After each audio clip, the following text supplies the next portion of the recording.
Meio-Sol Amarelo, de Chimamanda Ngozi Adichie. Capítulo 15.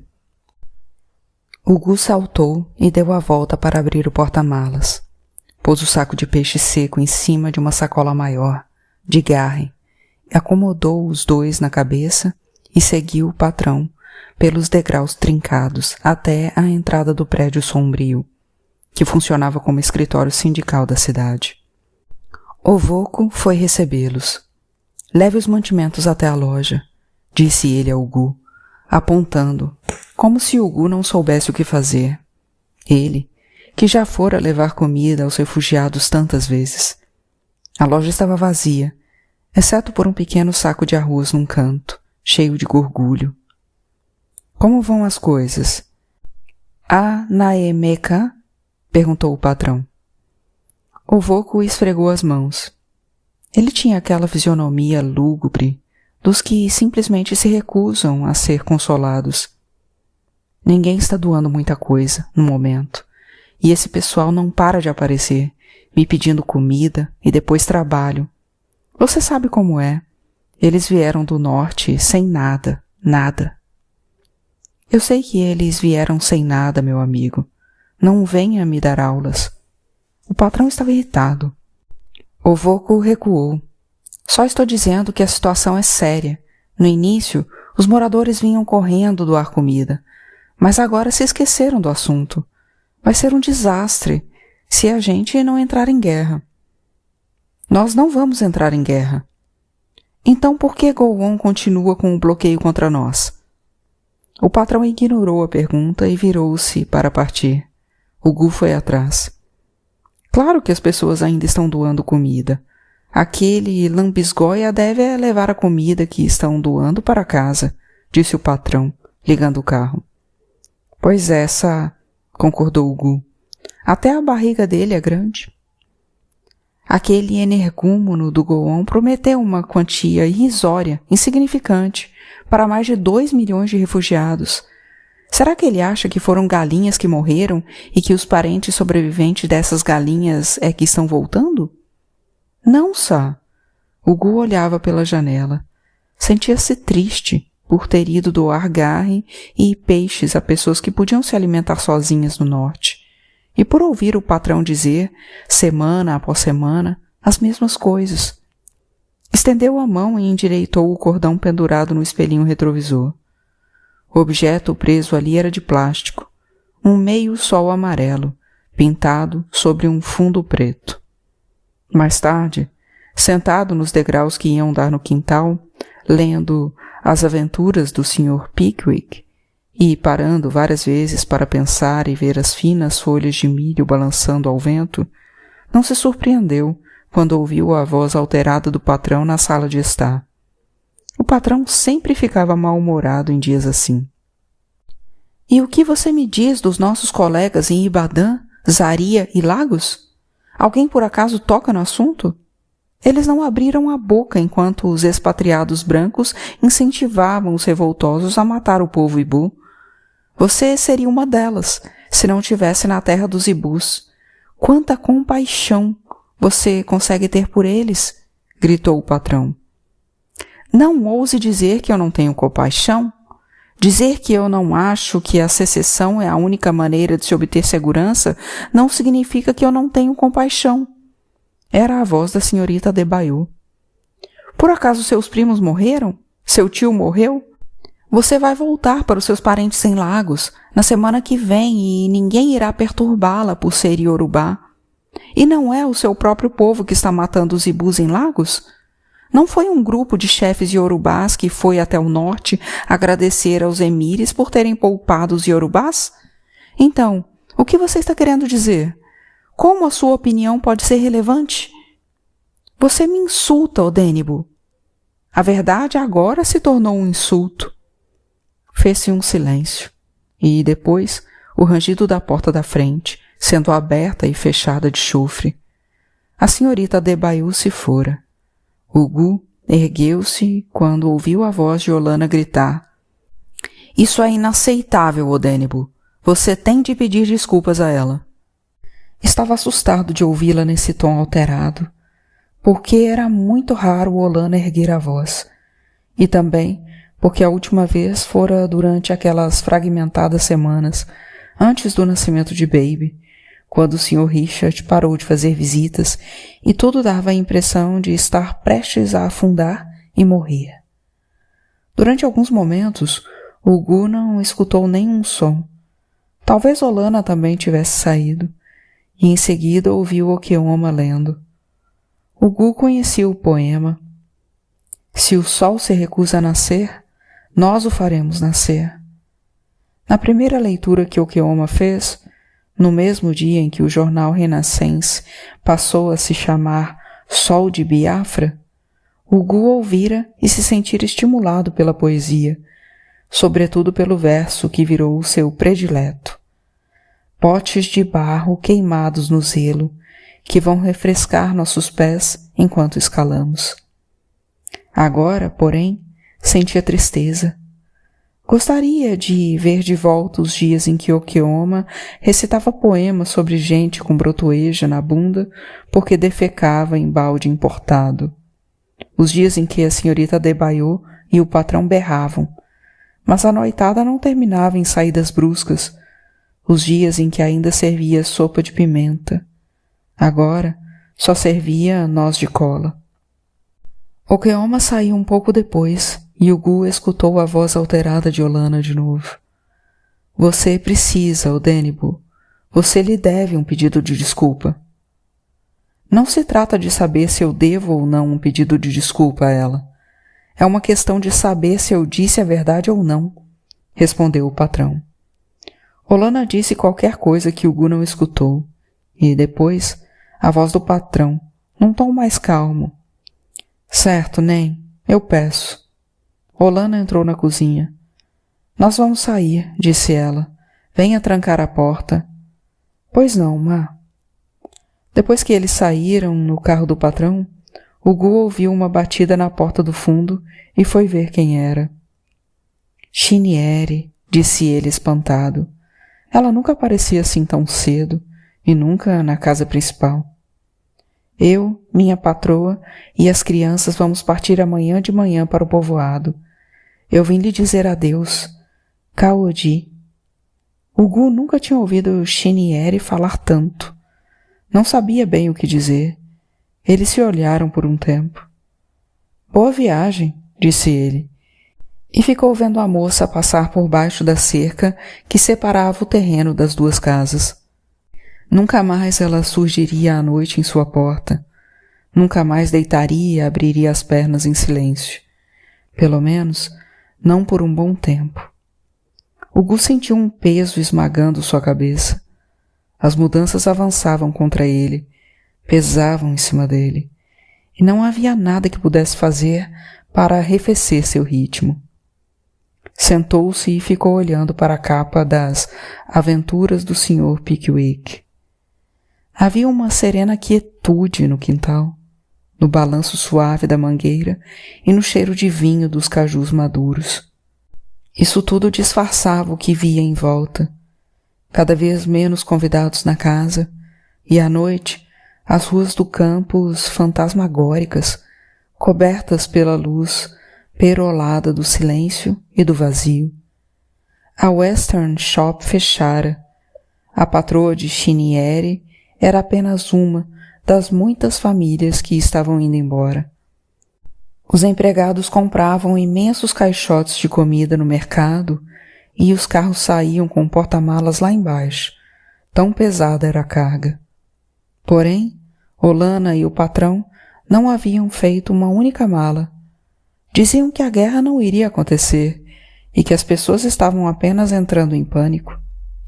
O Gu sabia que as famílias tinham sido informadas de que poderiam levar as mulheres e as crianças para suas cidades natais, mas que os homens não poderiam sair, porque, se saíssem, era sinal de que estavam entrando em pânico, e não havia por que sentir pânico. Motivo nenhum para alarme. Era o que o patrão vivia repetindo. Motivo nenhum para alarme.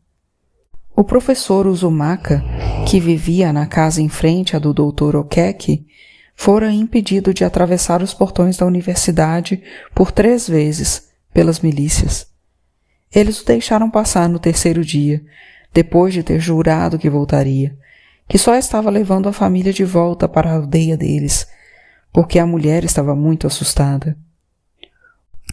Ugu ergueu os olhos e viu a tia vindo em sua direção, no jardim da frente. Levantou-se. Tia, bem-vinda. Eu estava batendo na porta da frente. Desculpe, eu não ouvi. Você está sozinha em casa? Cadê seu patrão? Eles saíram. Levaram um baby junto. Ugu examinou o rosto dela. Tia, está tudo bem? Ela sorriu. Tudo bem, Odima. Traga um recado do seu pai. Eles vão fazer a cerimônia de levar o vinho para Nulika no próximo sábado. Próximo sábado? É melhor fazer já, antes que venha a guerra, se é que a guerra vem. É verdade. Ugu desviou a vista e olhou para o limoeiro. Quer dizer então que a Nulika vai se casar mesmo? Você por acaso achou que iria se casar com a própria irmã? Deus me livre. A tia esticou a mão e beliscou o braço de Ugu. Olha só para você, um homem já. Daqui a uns anos será a sua vez. Ugu sorriu. A senhora e a minha mãe vão encontrar a pessoa certa quando chegar a hora, tia, disse ele, com falso decoro. Não havia por que dizer a ela que Olana já o avisara de que ele faria faculdade, depois de terminar o colegial. Ele não se casaria até ficar igual ao patrão. Até ter gastado muitos anos lendo livros. Eu já vou indo, disse a tia. Não quero um pouco de água? Não posso ficar. Nguanu, deixe estar. Cumprimente seu patrão por mim e dê o recado para ele. Antes mesmo de a tia ir embora, Ugu já se imaginou chegando em casa, para a cerimônia. Dessa vez, finalmente, abraçaria o corpo nu e flexível de Nessinati. A cabana do tio Eze era um bom lugar para isso, ou quem sabe o calmo matagal na beira do regato, contanto que as crianças pequenas não aparecessem para incomodar. Esperava que ela não fosse tão silenciosa como Chiniere. Esperava que ela fizesse os mesmos sons que ouvia de Olana quando encostava sua orelha na porta do quarto. Aquela noite, enquanto cozinhava o jantar, uma voz muito calma no rádio anunciou que a Nigéria iria empreender uma série de ações para impor ordem aos rebeldes de Biafra. Ugu estava na cozinha junto com Olana, descascando cebolas e vendo o movimento dos ombros dela enquanto mexia a sopa no fogão. Cebolas sempre o faziam se sentir limpo, como se as lágrimas que arrancavam dele tirassem todas as impurezas. Ouvia a voz de Baby na sala de estar, brincando com o patrão. Não queria nenhum dos dois na cozinha, nesse momento. Destruiriam a mágica que sentia, o ardor adocicado das cebolas nos olhos, o brilho da pele de Olana. Ela falava sobre os nortistas de Onitsha, que haviam sido mortos durante os atos de retaliação. Ugu gostava do jeito como atos de retaliação saía de sua boca. É tão errado, disse ela, tão errado, mas Sua Excelência lidou muito bem com isso. Só Deus sabe quantos mais não teriam sido mortos se ele não tivesse ordenado aos soldados do norte que voltassem ao norte. O Juco é um grande homem. Ele é sim, mas todos nós somos capazes de fazer as mesmas coisas uns contra os outros, no fundo. Não, Ma, nós não somos como os alçás. As mortes em retaliação aconteceram porque eles nos forçaram. O seu mortes em retaliação tinha ficado bem perto do que ela dissera. Ugu estava certo disso. Olana sacudiu a cabeça, mas continuou em silêncio por um tempo. Depois da cerimônia de levar o vinho da sua irmã, nós vamos para a Aba, passar um tempo lá, já que o campus ficou tão vazio. disse ela por fim. Você pode ficar com a sua família, se quiser. A gente volta para pegar você. Não devemos ficar fora mais do que um mês, no máximo.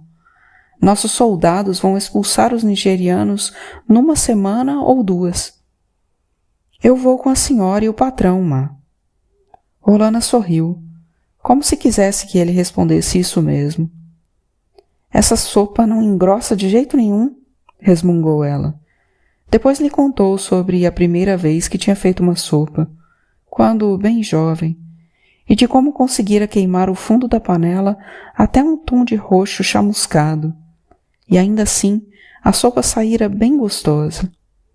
O Gu estava tão enlevado pela voz de Olana que não escutou o som, bum bum bum, que vinha de algum lugar distante e entrava pelas janelas. Até que ela parou de mexer a sopa e ergueu a vista. O que foi isso? Perguntou. Você escutou, Gu? O que foi isso? Olana deixou a concha cair e correu para a sala. O Gu foi atrás. O patrão estava junto à janela, segurando um exemplar dobrado de O Sol de Biafra. O que foi isso? Perguntou Olana, puxando o baby para si. Ô Dénibo! Eles estão avançando, disse o patrão em tom calmo. Acho que devíamos sair hoje mesmo. Foi então que o Gu escutou o escarcéu de uma buzina na frente da casa. De repente, teve medo de ir até a porta, até mesmo de ir até a janela espiar. O patrão abriu a porta. O Morris Minor verde havia parado tão apressadamente que um dos pneus estava fora da trilha, esmagando os lírios que ladeavam a grama, quando o homem saiu do carro. O Gu ficou chocado de ver que usava apenas camiseta e calça, e ainda por cima estava de chinelo de usar no banheiro. Saiam já! Os soldados federais entraram em Nusuka. Nós temos de sair agora, agora mesmo. Estou passando em todas as casas ainda ocupadas. Saiam agora! Foi só depois de ele ter dado o recado, voltado às pressas para o carro e saído, buzinando sem parar, que o Gu reconheceu quem era. Vincent Ineka, o diretor administrativo da universidade. Tinha aparecido algumas vezes. Gostava de tomar cerveja misturada com Fanta. Junte algumas coisas, nem, disse o patrão. Vou ver como está a água do radiador. O Gu, tranque tudo, rápido. Não se esqueça do alojamento dos criados. Gine, que coisas? Perguntou Olana. O que eu levo? Baby começou a chorar, e de novo veio o barulho. Bum, bum, bum. Mais perto e mais alto. Não vai ser por muito tempo, a gente volta logo. Leve só algumas coisas, roupas. O patrão fez um gesto vago, antes de pegar as chaves do carro da estante. Eu ainda estou cozinhando, disse Olana. Põe no carro, disse o patrão. Olana parecia atordoada. Embrulhou o caldeirão num pano de prato e levou-o para o carro. O Gu corria de um lado a outro, jogando coisas em sacolas, roupas para baby, brinquedos, biscoitos tirados da geladeira, as suas roupas, as roupas do patrão, os panos e os vestidos de Olana. Bem que gostaria de saber o que levar. Bem que gostaria que o barulho não estivesse cada vez mais perto. Jogou tudo no banco de trás e correu para dentro, para trancar as portas e fechar as venezianas. O patrão buzinava lá fora. Ele parou no meio da sala, sentindo-se tonto. Precisava urinar. Correu até a cozinha e desligou o fogão. O patrão gritava seu nome. Ele pegou os álbuns de fotos da estante, os 3 álbuns que Olana havia montado com tanto cuidado, e correu para o carro. Mal tinha sentado no banco e o patrão arrancou. As ruas do campus estavam fantasmagóricas, mudas e vazias. Nos portões, soldados biafrenses acenavam para os carros passarem. Eles pareciam elegantes, em suas fardas caqui, as botas brilhando, meio sol amarelo costurado na manga. O Gu queria ser um deles. O patrão acenou e falou, muito bem. A poeira pairava por toda a parte, como um cobertor marrom transparente. A estrada principal estava lotada. mulheres com caixotes na cabeça e bebês amarrados nas costas, crianças descalças levando fardos de roupas, carás ou caixotes, homens arrastando bicicletas. O Gu perguntou-se por que levavam lamparinas de querosene acesas, se ainda não estava escuro. Viu uma criança pequena tropeçar e cair, e a mãe curvar-se para levantá-la. Lembrou-se de casa, dos primos pequenos, dos pais e de Anulica. Eles estavam seguros. Não teriam de sair correndo porque o povoado deles era distante demais, o que significava apenas que não veria Anulica se casar e que não ficaria abraçado a Nessinate, como planejara. Mas voltaria logo. A guerra iria durar tempo suficiente para que o exército biafrense liquidasse os nigerianos para todo o sempre. Ele ainda sentiria a doçura de Nessinate, ainda fagaria aquela carne macia. O patrão dirigia devagar, por causa da multidão e dos bloqueios na estrada. Porém, mais lento ainda quando chegaram a Milliken Hill. O caminhão na frente deles tinha uma frase no para-choque que dizia: "Ninguém sabe o dia de amanhã". Enquanto o veículo acelerava para subir uma ladeira íngreme, um rapaz soltou e foi correndo do lado, com um bloco de madeira na mão, pronto para jogá-lo atrás do pneu traseiro se o caminhão começasse a voltar. Quando finalmente chegaram à aba, anoitecia. O vidro do para-brisa estava coberto de pó ocre e Baby dormia.